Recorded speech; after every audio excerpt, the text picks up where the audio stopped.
Yes.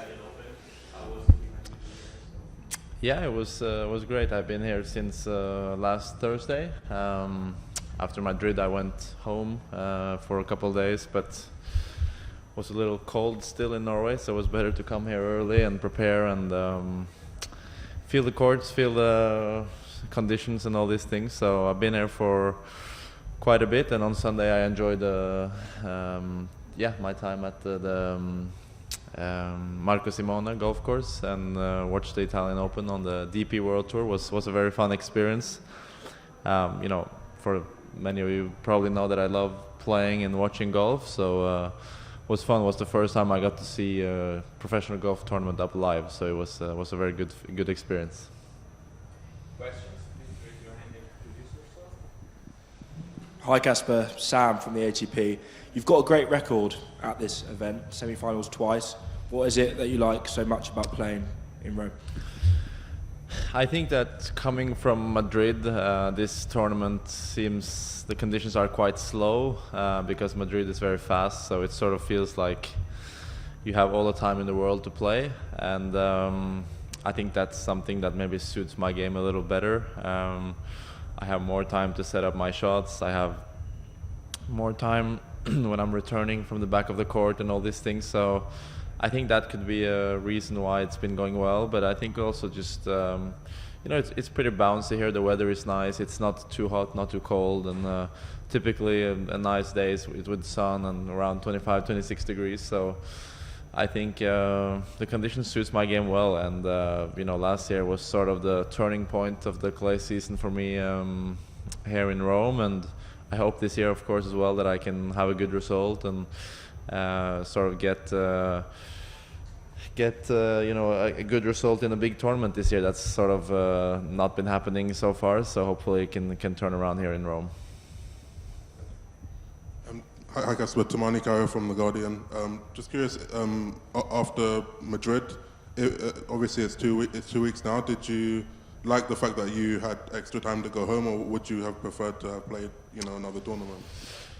I think for me, when I lost early, it's easy to say that I would like to play something last week, and I know that the ATP is trying to work on some options for the coming years to see for top players who lose early if they can have another tournament to play between tournaments, because it is, like you said, it's 2 weeks in between, which can be a little bit long for players just in the middle of a clay season to have 2 weeks off. So, but I can only blame myself because I lost early, and I would obviously like to do better in Madrid than I did. But if you lose early and if you lose your first match in Madrid, it is 2 full weeks before you play again in Rome, which can be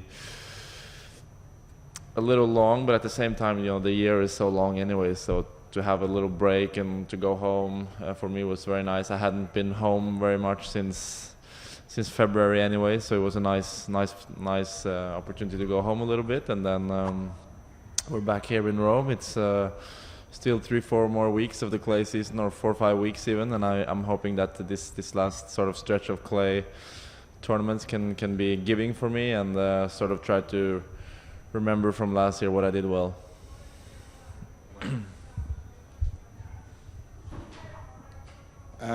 Enzo Anderloni, Super Tennis. Hi Casper.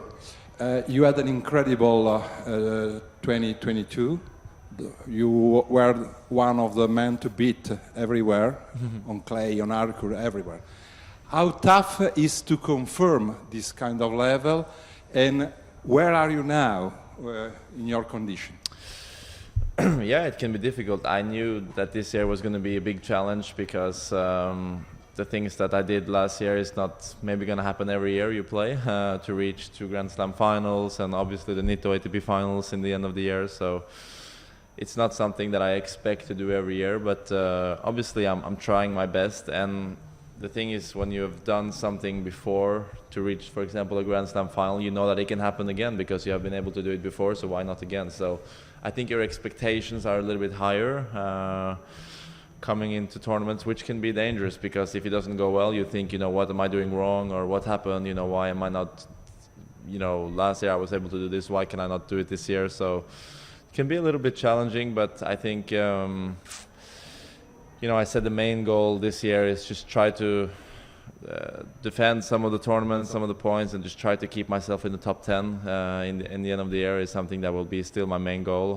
It has not been the best start for sure this year, and I have a lot of points and tournaments to try to catch up on. But I think that it's still many months to go during the year, and it's a long year, as we know, and maybe the fact that I didn't play too many matches in the beginning of the year can help me maybe for the rest of the year, that I'm feeling fresh and ready and motivated. So I feel good, like playing wise. I've been just losing some matches here and there to players who have been playing really aggressive, really well. Last week in Madrid,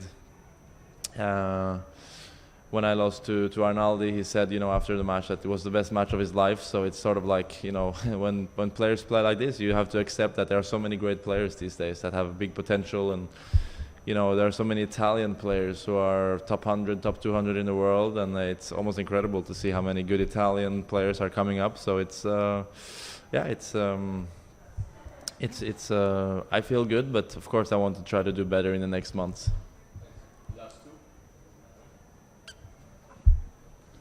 Just curious, what is the challenge of kind of trusting the process and the things that got you to this point versus, I guess, making small changes? Yeah, it's a good question. I mean, things will obviously go up and down in one's career. You won't be able to perform at your best every single match that you play for the rest of your career. But for me, it's hey Jons. For me, it's I've been sort of expecting like a little down period to come at some point in my career, but it's not fun when you're in it. You just want to get out of it and try to find your game, try to find your best level. And it's like I said a little bit earlier, when you've done something in the past, like quite recently last year for me, where I reached 2 Grand Slam finals, and then now this year I haven't been able to do really well in the big tournament. I'm sort of thinking, like, what's going on here? I did it last year, so why can't I do it this year? It shows me that I can do it, but I'm not able to. Have I just sort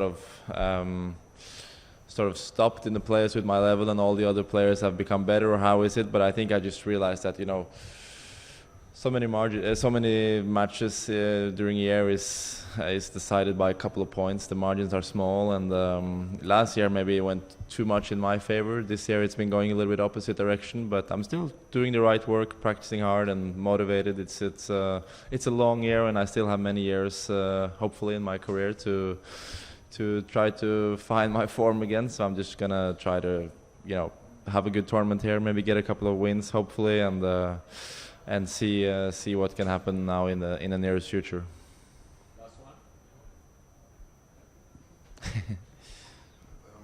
You mentioned having time to return deep from far back here, and I've been writing a piece on returning, and just on returning deep. I'm wondering what's like the challenge of being far back, and particularly also in different tournaments where there's different space behind the base. Yeah, it is. I mean, some courts even on tour can be smaller or larger than others, not on stadium wise, but like on length behind the baseline. So there are a couple of courts that to me can be a little bit small sometimes. It's just speaking my honesty here, that you look at maybe myself or a player like Daniil Medvedev, for example, and last week in Madrid when we played, center court is obviously very big in Madrid, for example, but court number 2 is, if you look at where me and Daniil is returning, we're very close to the line umpire, and it can be a little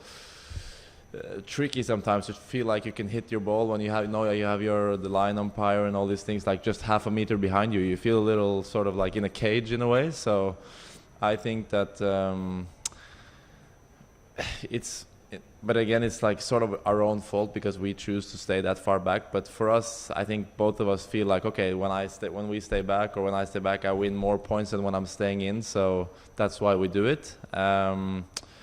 And some players, they like to stay in no matter what. But to me, I like to stay back on the return on clay. I feel like I have more time and try to play a heavy shot. So that's something that also exposes you a little bit for players who play serve and volley, which can be tough, and people who have a good drop shot maybe on the second shot. So you are more exposed from the back. But to me, I just feel like in general, if I play 100 points returning from back, 100 points returning from in, I will win more returning from back. So that's sort of just my mentality about it. And you know, here in Rome should be fine. I mean, the courts here are big. They're made for, you know, typical clay court players, kind of, with how big they are and how deep they are. So I think it should be fine this week. All right, thanks.